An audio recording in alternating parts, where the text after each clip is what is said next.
کئی روز چلنے کے بعد یہ معلوم کر کے کہ سب کو خوشی ہوئی کہ بغداد صرف ایک منزل کی مسافت پر رہ گیا تھا۔ شام ہو چکی تھی، ایک وادی کے نشیب سے گزرتے ہوئے جیسے وہ بلندی پر چڑھے سامنے بغداد کا حسین شہر جھلک رہا تھا۔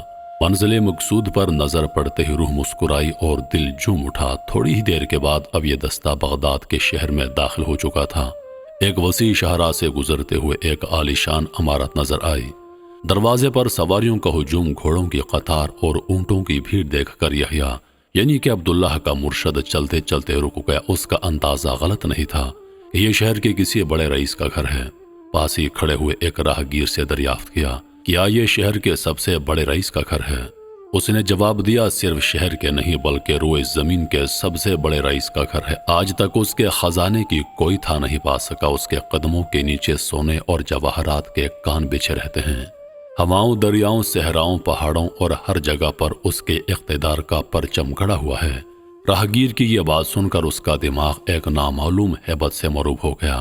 حیرانگی سے اس کی آنکھیں پھٹی کی پھٹی رہ گئیں۔ بڑی مشکل سے یہ الفاظ ادا ہو سکے، اس رئیس کا نام کیا ہے؟ ایک نام ہو تو کوئی بتائے، بے شمار نام ہیں اس کے۔ مخدوم الورا، غوث العظم، امام الاعظم، شیخ عبدالقادر جیلانی ہیں، اور اس طرح کے ناموں کا ایک زرعی سلسلہ اس ذات سے منسوب ہے۔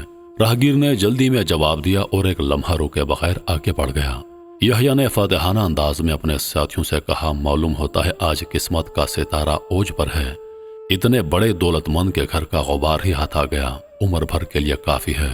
آدھی رات تک غور و فکر کے بعد ساری تیاریاں مکمل ہو گئیں۔ یحییٰ نے نہایت ہوشیاری کے ساتھ سب کے فرائض تقسیم کر دیے۔ آج کیا بات تھی کہ شیخ عبدالقادر جیلانی کی خانقاہ کا عقبی دروازہ کھلا ہوا تھا۔ رات کافی ڈھل چکی تھی، سارا بغداد نیند کی خاموشی میں شرابور تھا۔ کہیں کہیں سے رات کے پاسبانوں کی آواز کان میں آ رہی تھی۔ یحییٰ دبے پاؤں خانقاہ کی عقبی دیوار کی طرف بڑھا اور دروازہ کھلا ہوا دیکھ کر اس کی آنکھیں خوشی سے چمک اٹھیں۔ دل کی تیز دھڑکنوں کے ساتھ ہمت کر کے اندر داخل ہوا۔ اندھیرے میں دیر تک ادھر ادھر ٹٹولتا رہا لیکن کوئی چیز ہاتھ نہیں آئی۔ سخت حیران تھا کہ اتنے بڑے رئیس کا گھر اور بالکل خالی۔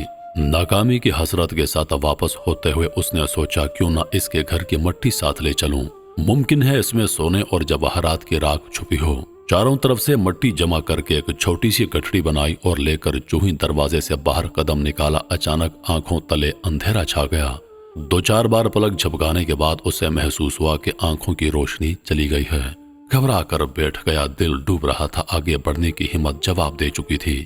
اتنے میں قریب سے کسی کے آنے کی آواز اس کے کانوں میں پڑی۔ گھبرا کر گھر کے اندر پلٹا اور ایک کونے کے اندر چھپ کر بیٹھ گیا۔ شیخ عبدالقادر جیلانی رحمۃ اللہ علیہ تہجد کی نماز سے فارغ ہو چکے تھے اور ان کے سامنے رجال الغیب ہاتھ باندھے کھڑے تھے۔ ایک نقیب نے آگے بڑھ کر عرض کیا، عالم پناہ، فلاں شہر کے ابدال کا انتقال ہو گیا ہے۔ شیخ عبدالجیلانی آگے بڑھ گئے۔ اچانک کسی کے قدموں کی آہٹ پا کر یحییٰ کانپ اٹھا، بھاگنے کا ارادہ کر ہی رہا تھا کہ کچھ سوچ کر وہیں بیٹھ گیا۔ آج میرے گھر کون مہمان ہے؟ خوبصورت آواز اس کے کانوں میں آئی۔ کچھ دیر خاموش رہنے کے بعد یحییٰ کے منہ سے یہ الفاظ نکلے، سرکار میں ہوں ایک شامت نصیب، میں ایک چور ہوں، دولت خداداد کا شہرہ سن کر یہاں آیا تھا لیکن مصیبت کے ہاتھوں گرفتار ہو کر رہ گیا ہوں۔ اب زندگی کا سب سے بڑا ماتم یہ ہے کہ یہاں آ کر اپنی آنکھوں کی بینائی کھو بیٹھا ہوں۔ روئے زمین کے سب سے بڑے رئیس کے گھر کتنی امیدیں لے کر آیا تھا، اب کون جانے قسمت کا انجام کیا ہو۔ اتنا کہتے کہتے اس کی آواز حلق میں پھنس گئی اور وہ پھوٹ پھوٹ کر رونے لگا۔ رومد کرم کا ابگینہ بڑا نازک ہوتا ہے، ذرا سی ٹھیس سے گھائل ہو جاتا ہے۔ لو میرے دامن میں اپنی بھیگی پلکوں کا آنسو جذب کر لو، یہ مایوس امیدوں کی پناہ گاہ ہے، یہاں مجرم کو سزا نہیں دی جاتی، دل کی تطہیر کی جاتی ہے۔ اپنی ناکامی کا افسوس دل سے نکال دو، میری چوکھٹ کا امیدوار آج تک خالی ہاتھ واپس نہیں لوٹا، صبر سے کام لو، آنکھوں کی روشنی نفع کے ساتھ واپس ہوگی۔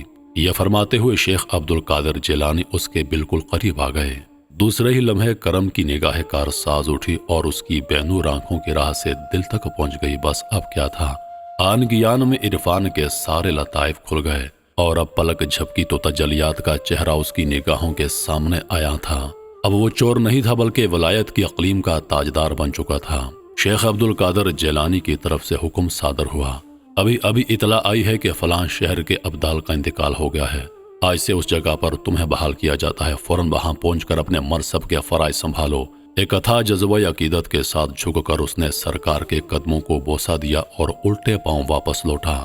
دروازے تک پہنچ کر قدم باہر نکالنا چاہتا ہی تھا کہ پیچھے سے شیخ عبد القادر جیلانی کی آواز آئی۔ آخر ایک دیوانی کی ضد نے چور کو مرشد کامل بنا ہی دیا۔ اس نے کئی روز کی مسافت طے کر لی تھی، اب وہ ایک ولی بن چکا تھا۔ چند ہی قدم کے بعد شہر کی عمارتیں نظر آنے لگیں۔ آبادی کے ایک چوراہے پر ہزاروں آدمیوں کا میلہ لگا ہوا تھا۔ ایک اجنبی راہگیر سمجھ کر لوگوں نے اس کے رہنمائی کرتے ہوئے کہا، یہاں پر لوگوں کی کافی بھیڑ ہے، آمد و رفت کا راستہ بند ہے، آپ کسی اور طرف سے جائیے۔ لوگوں نے حیرت آمیز لہجے میں جواب دیا، کئی ہفتے ہو گئے اس واقعے کو، سارا علاقہ ہل گیا ہے اور آپ کو خبر نہیں ہے، بڑے تعجب کی بات ہے۔ یحییٰ نے کہا، میں اس علاقے کا باشندہ نہیں ہوں، مجھے اصل واقعے سے آگاہ کیا جائے۔ لوگوں نے کہا، ہمارے شہر کا اچھا خاصا آدمی کئی ہفتوں سے دیوانہ ہو گیا ہے، اسی چوراہے پر دن رات کھڑا رہتا ہے، کہتا ہے کہ میں مرشد کامل کے انتظار میں یہاں پر کھڑا ہوں۔ وہ مجھ سے وعدہ کر گیا ہے کہ تم یہی میرا انتظار کرو، میں واپس ہونے کے بعد بارگاہ یزدانی کی چوکھٹ تک تمہیں پہنچا دوں گا۔ ہزار بار اسے سمجھایا جاتا ہے کہ اب وہ نہیں آئے گا، اس کا انتظار بے سود ہے، لیکن وہ اپنی ضد پر اڑا ہوا ہے۔ سب کو یہی جواب دیتا ہے کہ مرشد کامل جھوٹ نہیں بول سکتا، وہ کبھی نہ کبھی ضرور آئے گا۔ دلوں کا میلان اس کی طرف اتنا بڑھ گیا ہے کہ اب وہ اکیلا نہیں رہتا، اس کے ارد گرد ہر وقت پروانوں کا ایک ہجوم لگا رہتا ہے۔ لوگوں کی باتیں سن کر یحییٰ کا حافظہ تازہ ہو گیا اور اچانک اس رات کا سارا واقعہ نگاہوں کے سامنے پھر گیا۔ اب غور سے دیکھا تو وہی چوراہا تھا جہاں ایک دیوانے سے اس کی ملاقات ہوئی تھی اور اس نے ہاتھ پکڑ کر اسے مرید کیا تھا اور اپنی واپسی تک وہیں انتظار کرنے کا اسے حکم دیا تھا۔ یہ سارا واقعہ یاد آتا ہی وہ بے خود ہو گیا، جذبات ضبط سے باہر ہو گئے، وارفتگی و شوق میں دامن پھاڑتا ہوا، شور مچاتا ہوا مجمع کی طرف دوڑا اور ہجوم کو چیرتا پھاڑتا عبداللہ کے قریب پہنچ کر آواز دی، میں آ گیا میرے مرید، میں اپنا وعدہ پورا کرنے آ گیا۔ جانی پہچانی آواز سن کر عبداللہ چونک پڑا، جو ہی چہرے پر نظر پڑی بے ساختہ چیخ پڑا، مرشد کامل آ گیا، میرا مرشد کامل آ گیا۔ میں کہہ رہا تھا نا کہ مرشد جھوٹ نہیں بولتا، وہ ضرور آئے گا۔ یہ کہتا ہوا بے خودی میں تڑپا اور مرشد کامل کے سینے سے لپٹ گیا۔ ایک بہت دنوں کی پیاسی روح چشمہ عرفان سے سیراب ہو رہی تھی اور تجلیات کا ایک نیا عالم نگاہوں کے سامنے چمک رہا تھا۔ سینے سے لپٹے ہوئے ابھی چند ہی لمحے گزرے تھے کہ مرشد کامل نے آواز دی، عبداللہ آنکھیں کھولو، تم بارگاہ یزدانی کی چوکھٹ تک پہنچ گئے۔ آنکھ کھولتے ہی عبداللہ سجدے میں گر پڑا۔ غیب سے آواز دی، آخر ایک بندہ گناہگار نے عشق کی آہ وزاری اور فریاد کی سوز و تپش سے اپنے روٹھے ہوئے مولا کو راضی کر ہی لیا ہے۔ محترم ناظرین، دیکھا آپ نے کہ کیسا دو چور اپنی توبہ سے وقت کے ولی بن گئے۔ میں امید کرتا ہوں کہ ویڈیو آپ دوستوں کو پسند آئی ہوگی۔ سانسوں نے وفا کی تو اگلی بار ایک اور ویڈیو لے کر آپ کی خدمت میں حاضر ہوں گا۔ تب تک کے لیے خدا حافظ۔ اللہ پاک آپ سب کا حافظ و نگہبان۔